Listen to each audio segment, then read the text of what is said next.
нар одоо баг 2-3 таач уулзж ах шиг байна.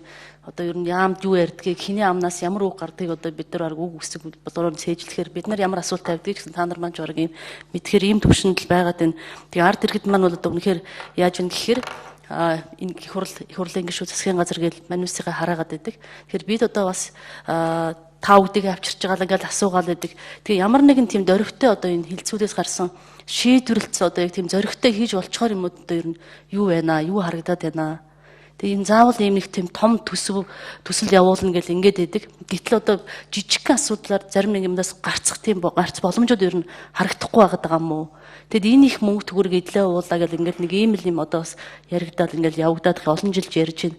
Тэгээ үнэхээр одоо бас энэ бодиттой тооцоо хийгээд үзэх юм бол энэ чинь одоо хичнээн айл өрх энэ одоо орон гэртээ болчих цаашлаад энэ утааны гамшигын байдлаас бас гаргахад дөхөн болох ийм удаа ажлууд хийгдэж болохоор байсан байна гэдгийг одоо манай мөгдрөл дотроо тоо бодвол ингээд гаргаад ирчихэж байгаа.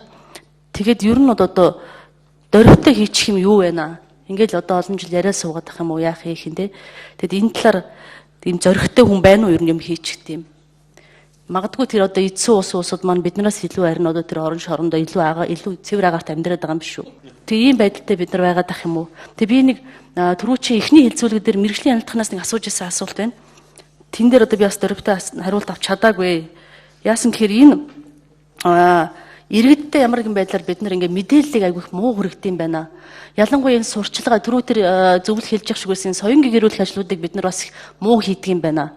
Тэгээ тийм ч ард иргэд маань ерөөс дандаа юм бэлэнчлэх сэтгэлгээтэй, авахын сэтгэлгээтэй бид очиж хийж өгөх юм үүрэгтэй юм шиг ингэж харцдаг. Тэгээд ирэхээр энэ ард иргэдийн энэ өөрсдийнх нь ухамсарын төвшингээс жоохон дээшлүүлэх хэрэгтэй байгаа юм аа. Үнэхээр яг одоо амьдралын болцоогоос авахгүйлаад нүүрсээ авч чаддаггүй түлшээ одоо зөв хэрэгж чаддаггүй ард иргэд бол зөндөөлвөл л дээ. Юу хамаагүй түлж байгаа гарт таарсныгаа түүгээ түлжиж байгаа амьдрах ирэхээр ингэж байгаа улсууд бол байгаа. Гэд цааталт нь бас аж ахуй нэгжүүд гэдэг одоо олон том газрууд байж идэг. Эднэртэй манай мэрэгжлийн хяналтынхан яг ямар байдлаар одоо харьцдаг юм бэ? Энэ торгуул тийм ээ оногдуулдаг одоо энэ хэлбэр байдал чинь одоо ямар байдлаар өөрчлөгдсөн бэ? Түрүү одоо хилцүүлэгдээр бол их тийм их л бага хэмжээний торгуул ногдуулдаг тухай ярьж ах шиг байсан. Эннийхээ одоо торгуулийн хэмжээг нэмсэн үгүй юу? Ер нь одоо ард иргэд байдгаа албан байгууллагын хүн болгонтой ухамсарын энэ хариуцлага тооцдог юм руу одоо бид нар орохгүй бол энэ утааны бохирдоос бол тэртээ гарч чадахгүй. Утааг бол ямар нэгэн байдлаар хувьчилж авч болдгоо учраас энэ цэвэршихгүй байгаад байгаа юм. Хэрвээ утааг хөвчлээд авчиж болдог байсан бол энд цэвэршсэн. Бид нар энд галт хэдийн гарц олцсон байгаа. Тэгэхээр энэ иргэдийн ухамсар, хувь хүний ухамсар гэдэг юмныг жоохон дээшлүүлж ийн утааны одоо энэ гамшигаас гарах бас нэгэн одоо гарц болж чаднаа. Сайжруулсан зуух гэдэг стандартын дээр батлаад байдаг.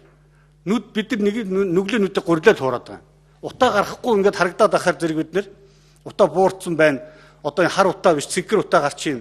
Ерөнхий сайд хүртэл арай агаар нь чанар утаа болсон энэ ярьж ирсэн түүх биш 2-3 жилийн өмнө. Энэ бишээ. Хэдийгээр давхар сайжруулсан зуух маань түлшний бүрэн шаталт өгч байгаа болохоос биш яндангаар гарч байгаа нүүрс хүчлийн хөхрөвчлийн азотын давхар эсвэл яг хിവэрэ шүү. Энэ альт зуухан дээр.